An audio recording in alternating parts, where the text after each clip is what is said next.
One Sunday morning. Ida always went to the 7 o'clock Sunday morning service at her church. Usually she heard the clanging of the church bells while she was eating breakfast, but this morning she heard them while she was still in bed. That means I'm late, she thought. Ida jumped out of the bed, quickly dressed, and left without eating or looking at the clock. It was still dark outside, but it usually was dark at this time of year. Ida was the only one on the street. The only sound she heard were the clatter of her shoes on the pavement. Everybody must already be in church, she thought.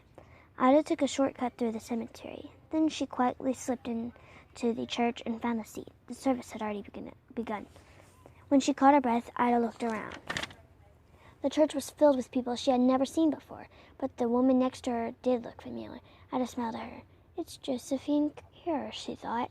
"She's dead. She died a month ago."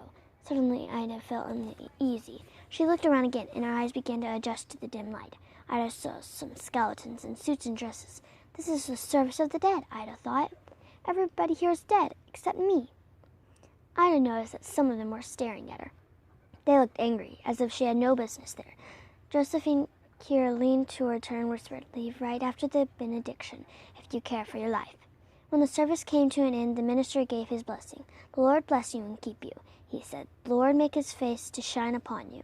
Ida grabbed her coat and walked quickly toward the door. When she heard footsteps behind her, she glanced back. Several of the dead were coming toward her. Others were getting up to join them. "The Lord lifted up his countenance to you," the minister went on. Ida was so frightened she began to run. Out the door she ran, with a pack of shrieking ghosts at her heels. "Get out," one of them screamed. Another shouted, "You don't belong here," and ripped her coat away. As Ida ran through the cemetery, a third grabbed the hat from her head. "Don't come back," it screamed, and shook its arms at her. By the time Ida reached the street, the sun was rising and the dead had disappeared. Did this really happen, Ida asked herself, or have I been dreaming?